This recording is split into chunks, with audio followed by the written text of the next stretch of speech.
எனக்கு என்னமோ இந்த நெட்வொர்க்கால மட்டும் அவனுங்க பெரிய ஆளான மாதிரி தெரியல. அவனுங்க உள்ளுக்குள்ளே வேறு ஏதோ ஒன்று பெருசாக பண்ணுறானுங்க சார். எனக்கு ஏன் நான் எங்கேயோ பார்த்த மாதிரி இருக்கு.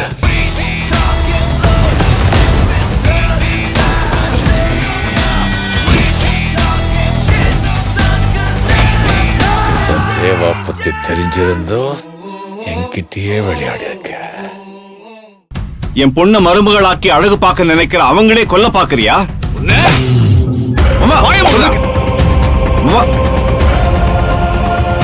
என்ன சொல்றேன்னு கேளுங்க. சொல்ல போறேன் ஓடா வெளியில. மாமா இங்கிருந்து கிளம்புடா. கிளம்பு. மாமா நான் சொல்றது கேளுங்க. மாமா உனக்கு சொன்னா புரியாதா? நீ என்னடா கை வைக்க ஏன்டா இங்கே நிக்கிற? இவன் நலன் சாருடைய ஒய்ஃபோட தம்பினா இவனா விஷம் வச்சிருப்பான். இந்த காலத்துல சொந்தக்காரங்க தான் ஒருத்தர் நிறைய விஷம் வச்சிருக்காங்க. சம்பந்தப்பட்ட ஒருத்தங்களுக்கு கஷ்டம் கொடுக்கணும்னா தோள் கொடுக்கறாங்க. ஆண்டி இவன் மேல கேஸே இருக்கு. முழுசா 50 லட்சம் ரூபாய் மோசடி பண்ணிட்டு போயிட்டான். மேடம் இவங்க இப்படிதான் ஏமாத்துவாங்க. Sentimental idiots. எனக்கு ஒரு 5 minutes டைம் கொடுங்க மேடம். அதுக்கு மட்டும் பெர்மிஷன் கொடுங்க. என் சம்பந்தி கிட்ட பேசுறதுக்கு உனக்கெல்லாம் என்னடா தகுதி இருக்கு? அவங்க குடிக்கிற ஜூஸ்ல விஷத்தை கலந்துட்டு அத நான் பண்ணலன்னு சொல்ல போறியா? இப்படி பண்றது தானடா உன்னோட வேலைய. ஆல்ரெடி 50 லட்சம் ரூபாய் அடிச்சுட்டு ஓடின வந்தாலே நீ இப்பதுக்கிட்ட இங்க வந்த. மாமா இதுக்கு மேல எங்க கிட்ட என்னடா எதிர்பார்க்கற? கண்ணு முன்னாடி நிக்காத, ஓடி போயிடு. மாமா இல்ல மாமா. சம்பந்தி உங்க உறவுக்காரன்னு சொல்றீங்க, இவன் இப்படி பேசிட்டு இருக்கா, நீங்க என்னவோ பாத்துட்டு இருக்கீங்க. ஆண்டி, ஒரு நல்லது நடக்குதுன்னா அதை கெடுக்கிறதுக்குனே 4 பேர் இருக்கதான் செய்வாங்க. எனக்கு ஒரு நாள் மட்டும் டைம் கொடுங்க. இந்த கல்யாணம் நடந்து முடியட்டும். உங்க செல்போனுக்கு இவன் மேல இருக்கிற FIR டீடைல்ஸ் எல்லாம் நான் அனுப்புறேன். நல்லவங்களை எவ்வளவு வேணாலும் பேச விடலாம் ஆண்டி. ஆனா இவன மாதிரி அயோக்கியனங்களெல்லாம் பேச விடக்கூடாது. நீங்க இவனை மறந்துடுங்க, நான் பாத்துக்கிறேன். ஒரு நிமிஷத்துல கையில் மட்டும் எனக்கு கண்ணு காமிக்கலன்னு வைங்க, நான் போய் அந்த ஜூஸ தட்டி விட்டுருக்கவே மாட்டேன். ஆண்டியும் குடிச்சிருப்பாங்க. நல்ல வேளை கடவுள் புண்ணியத்துல குடிக்கல. விடு சத்யா, இவ்ளோ தூரத்துக்கு தைரியமா கல்யாண மண்டபத்துக்கே வந்து விஷம் வச்சிருக்கான். இவனையே இங்க நிக்க வச்சு பேசிட்டு இருக்கணும். சார் என்ன சார் நீங்க ஏன் நிக்க வச்சு பேசிட்டு இருக்கீங்க? அடிச்சு துரத்துங்க சார். போடா போடா வெளியில. ஐயோ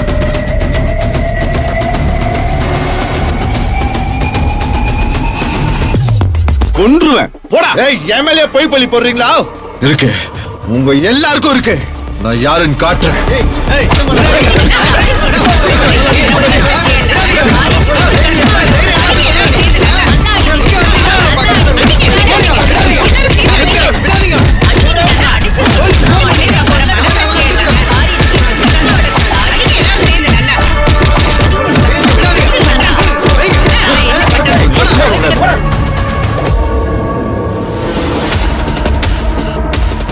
கொஞ்சம் வழிவிடுங்க, வழிவிடுங்கண்ணா.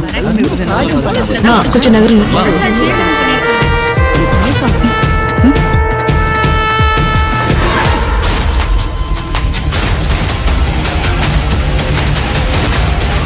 அதெல்லாம் இருக்கட்டும், நீங்க எல்லாரும் உட்காருங்க.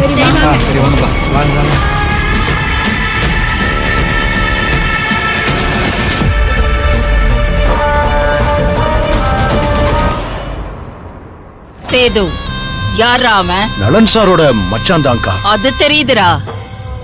சத்யாவுக்கு அவன் எதுக்கு விஷம் வைக்கணும் அத சொல்லு முதல்ல. கல்யாண மேடையில எவ்வளவு பெரிய அசிங்கம். இந்த செல்வநாயகியோட வரலாறுலயே இப்படி நடந்ததில்ல, தெரியும்ல?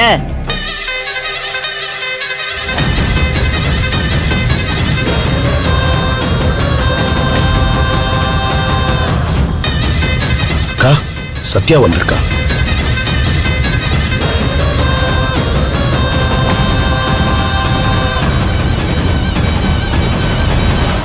என்ன சத்யா? Sorry aunty. நீதானே சொல்லணும். அவனுக்கும் உனக்கும் என்ன தகராறு? அவன் எதுக்கு உனக்கு விஷம் வைக்கணும்? அவன் நல்லவனே கிடையாது ஆண்டி. சரியான சீட்டிங் பேர் வழி. அப்பா கூடயே இருந்து அவரை நம்ப வச்சு நிறைய ஏமாத்திருக்கான். ஆ, புரிஞ்சு போச்சு. நீ அதெல்லாம் கண்டுபிடிச்சு அப்பா கிட்ட போட்டு கொடுத்துட்ட. அதனால உண்மையில அவனுக்கு கடுப்பு. நீ எங்க ஃபேமிலியில கல்யாணம் பண்ணிக்கிட்டு நல்லா இருந்துட கூடாதுன்னு இப்படி பண்ணிருக்கான். கரெக்டா? ஆமா அங்கிள், அப்படிதான் இருக்கணும்.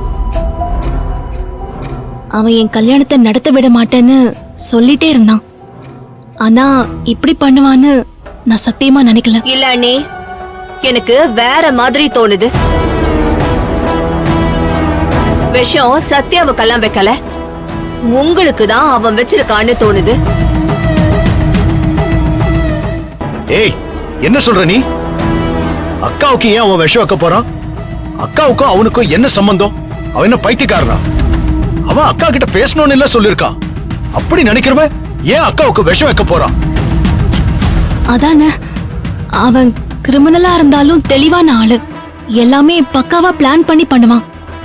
அவன் என்ன தீர்த்துக்கிட்டு தான் வந்தான். சரி, அப்படி பக்காவா பிளான் பண்றவன் எப்படிமா அண்ணியோட டம்ளர்ல விஷம் கலப்பான்? அத யாருமே யோசிக்கல. அது வந்து அவன் அது கல்யாண பொண்ணோட ஸ்பெஷல் டம்ளர்னு நினைச்சிருக்கலாம்ல. அது ஆண்டியோட டம்ளர்னு அவனுக்கு எப்படி தெரியும்?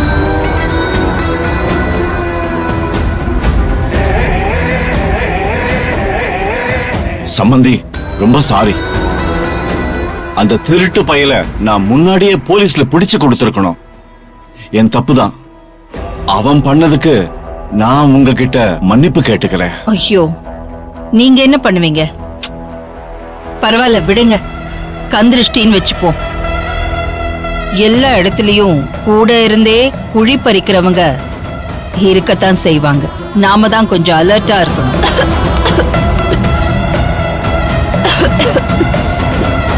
இல்ல, உங்க தரப்பு ஃபங்க்ஷன்ல அசம்பாவிதம் நடந்துடுச்சா? அதான் மனசு கேட்கல சம்பந்தி. நான் அவனை ரொம்ப நம்பிட்டேன். அதான் நான் பண்ண பெரிய தப்பே. எங்க சார்பா நான் மன்னிப்பு கேட்டுக்கிறேன். ஏன் சார், அவ ரொம்ப விவரமானவன்னு சத்யா சொல்றாளே. ஆமாங்க, அவன் அப்படியாப்பட்ட ஆளுதான். கிரிமினலா யோசிப்பான், நம்மள மாதிரி எல்லாம் இல்ல. இல்லனா இவ்வளவு வருஷம் ஏமாத்திட்டு அலைவானா? ஏன் சார், அவ்வளோ விவரமானவ எதுக்கு ஆள மாத்தி விஷத்தை கலக்கணும்? என்னது, ஆழமாத்தினானா? அதான்ப்பா, ஆண்டி குடிக்கிற டம்ளர்ல விஷத்தை கலந்துட்டான் இல்லையா? ஆனா அவனுக்கு என்னதானே பிடிக்காது, அததான் கேக்குறாங்க. அதுவா, அவனுக்கு சத்யாவை ஏதோ ஒரு விஷயத்துல பழி வாங்கணும், இவளை தீர்த்து கட்டணும்னு அவன் நினைச்சிருந்தானா, கல்யாண பொண்ணுக்கு ஸ்பெஷல் டம்ளர்னு நினைச்சு அவன் அதுல விஷத்தை கலந்திருக்கலாம். அது அவனோட மோட்டிவ். இல்லனா செல்வநாயகி மேடம்க்கு ஒண்ணுனா வீட்டுக்கு வந்த மருமகளாலதான் இப்படி ஆயிடுச்சுன்னு கெட்ட பேர் வரலாம்ல.